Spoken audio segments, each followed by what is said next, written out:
Hey everybody, welcome back to Video Game So today I got a very fun and very exciting episode for you guys today, and that's because I am playing the King of Fighters Battle to Paradise. And for the longest time, if you actually wanted to play this game, you had to 100% play it in Japanese because there was no English release whatsoever. But now, as about 24 hours ago of the recording of this audio, it has been 100% translated to English and is now infinitely more playable because you're going to understand exactly what you're supposed to be doing. And if you're wondering, no, this is not a fighting game, even if it is in the King of Fighters franchise.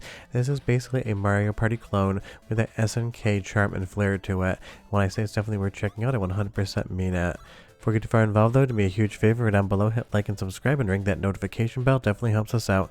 And if you feel so inclined and want to support the channel, we got a Patreon link down below as well. But this translation was done by Mark Robledo, and they did an absolutely amazing job getting this entire thing into English. Because as we enter into the first mini game here, you're going to see it's entirely in English, where before it would have been in kanji. So if you couldn't read Japanese, you really wouldn't have any idea what was going on.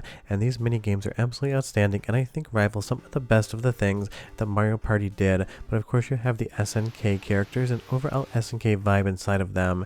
And honestly, if this thing had come west, maybe it would have been slightly successful, but the Neo Geo Pocket and Pocket Color never really hit in North America and didn't really even do that well in Japan. This is unfortunately the SNK era where they were struggling with both the Neo Geo Pocket Color as well as the Hyper Neo Geo 64, not really hitting the same market saturation and acclaim that obviously the Neo Geo AES and MVS did. But that doesn't mean they didn't make good games in an era where they were kind of struggling, the same way that I think some of Nintendo's best games are on the Wii U, even though that system was an absolute failure from the day it launched to the day it was taken off the shelves in lieu of the Nintendo Switch. But right here, I definitely didn't realize. I looked away at my phone and didn't pay attention, didn't put the inputs in until like 3 or 4 seconds in. You have to always be looking at the screen, don't be an idiot like me. But again, just being able to understand what's going on in this game really is the crux of the situation, because you could kind of poke through and figure out what you thought you were supposed to do, but I guarantee you wouldn't be winning any matches. And just like in Mario Party, the goal here is to get more stars than your opponent. You can collect them on certain panels in the actual game world as you navigate around the game board. You can get them from challenges or anything else. And you'll see here we have a challenge game. So now we just basically have to try to score higher than the tank in here. And it really is fun because some of these mini games kind of have a little bit of a callback to other previous SNK games, and some of them are completely new and original. And I will say they are definitely challenging. You can even connect this to the Dreamcast if you so want to. There is that option in the menu, but of course that's probably going to be pretty difficult at this point in time to actually make that happen, but I would love to see somebody try. But again, this stuff just basically helps these games get to a bigger audience, because before I knew about this game, I tried to play it, but I really didn't get too far because again, I never had any clue what I was supposed to be doing. Now a game like this was pretty easy to understand. You move around, you push a button, and you have to get your score higher, but other games really do require timing or a better understanding of what's expected of you, and those would be the ones that I absolutely failed at every single time I tried them. And that really is fun, to be able to sit down and play this game and be able to know exactly what I'm supposed to do. And because it is made by SNK and involves the Neo Geo, you know full well it's something that's going to make me happy. Leave me a comment down below and you tell me, what is your favorite Neo Geo Pocket Color game? For me, it definitely is Beastbusters Dark Arms, because from start to finish, I think that franchise is some of the best stuff SNK ever did in a non-fighting kind of game. But I totally get I am biased there, because I still think Beastbusters Second Nightmare is one of the best arcade games ever made. But as we move on, there's going to be more than one board in this game, but I only played on the one so I could see the ending. There's 4 different boards available at the start, as well as 2 hidden, and there's different characters you can pick. There's also a good versus evil mechanic in here, so what actually ends up happening to you will be different whether or not you start good or evil, and then throughout the game, you'll either have the option to change yourself to good to evil, or the game will do it for you. So it really is kind of modeled after Mario Party, where you have all of these different attributes that can swap on the fly. Sometimes they're going to be beneficial to you, and sometimes they're absolutely going to screw you over. And I will say, for a Neo Geo Pocket Color game that never had the best sound quality in the world, the soundtrack is quite good as well, so go ahead and listen for 45 seconds, and I'll come back and try to convince you to play the game.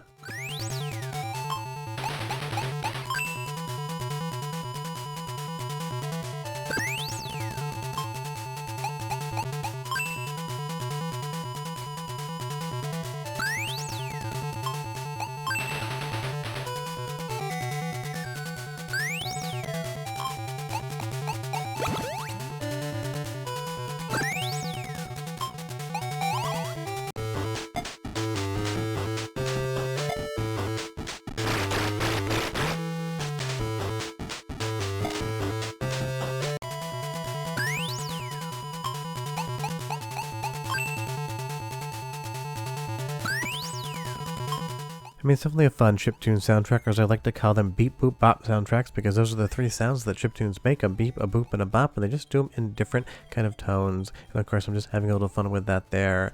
But the best thing about this being in English, obviously, is you understand more of what's going on. You can actually strategize, because this game isn't completely luck-based. There's going to be areas in which you can buy different item cards, and before you'd have no idea what you were buying or what they actually did, unless you used a walkthrough and kind of played around with that. And you'll see here that Striker is now evil. That's like I talked about with that good versus evil mechanic. And as we get into this versus match here, you'll see that good timing will get you a speed up. I never realized that this was a timed kind of rhythm event before. The last time I tried to play it when it was in Japanese. But you do actually have to have the right cadence here, or else you will lose. And you will see I do drop it at one point in time, get off the cadence. But before, I would basically get like 60-70 coins and couldn't really understand what the game was asking of me. But now in actual English, I know what's going on. And that background there, definitely from a King of Fighters game. Leave me a comment down below if you know which one it is. We'll test your King of Fighters knowledge in the video. But with the cadence of the jumping here, it's one of those things. It's not like you couldn't sit down and try to play this game before, and it's not like it was lost to time. And obviously, if you were Japanese, you read Japanese or spoke Japanese, you'd be totally fine as well. But now that you actually understand the why of what's happening, that is what really matters here. You're able to just enjoy the game more, and it's always the type of thing I advocate for on the channel. Even though I know videos like this aren't going to do as big of views as other things I could talk about. But as far as something like this was one where you could just figure out what you needed to do right off the top, because you have that animated mash the button icon. So some games in here you could have totally passed and won, even if you didn't read Japanese, where other ones make absolutely no sense unless you read the entire text. And just think of it this way, there's so many amazing games out there that never left Japan that would 100% be appreciated in different languages, and now that they know how to actually translate this, you'll probably see stuff like Spanish and maybe Portuguese as well, or some other languages like that, because SNK was huge in those territories. But it's soundtrack sample 2 right now, 45 seconds, and I'll be right back.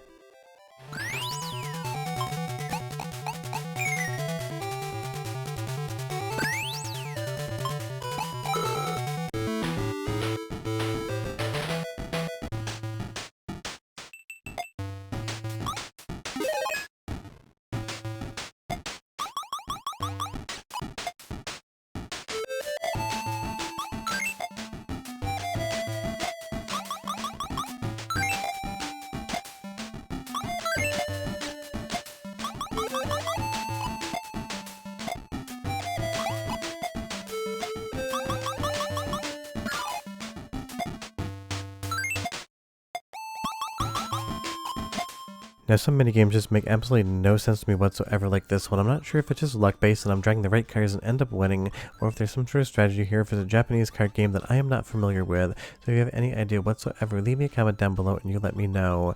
And you can play this one on real Neo Geo Pocket Color hardware if you got a flash cart. I did not test it on Mr. FPJ because the core isn't finalized, and you can definitely play it on Med Defend like I'm playing it here for the ease of capture.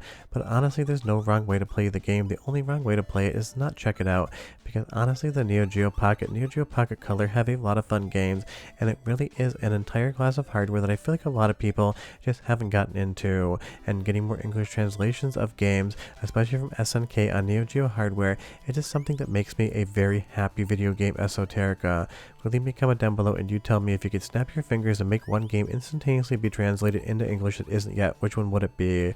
For the longest time, my answer was Dead of the Brain 2, and that has now been translated into English, so my new answer is Marine Filth, which is the third and final part of the Nightmare Collection from Fairy Tail, and it is not Marine Filth, it's Marine Filth with a T. I have absolutely no idea where that name comes from, but it's something I'd always want to play in English, so hopefully that comes soon. The only reason I mention that is sometimes when I say things on the channel that I want, magically the universe hears me like 3 or 4 days later it actually gets released. Well, I don't expect that. The fun thing is a new King of Fighters game that is basically Mario Party in the King of Fighters and SNK universe exists now in full English, and you can play it. And if you want to check this one out, the link to the patcher and the actual translator and dev's website is down below. You need to give the website the game files, then it'll automatically patch it for you and drop it in your downloads folder. And if you ever have played this game before, leave me a comment down below and you tell me what you think of it. And honestly, I love that it has some of the backgrounds of SVC Chaos, and it's not one of my favorite fighting games from SNK of all time, but I did love some of the backgrounds, so it's fun to see here. But we're done, can't recommend this one enough, and I'll see you guys next time. Bye bye.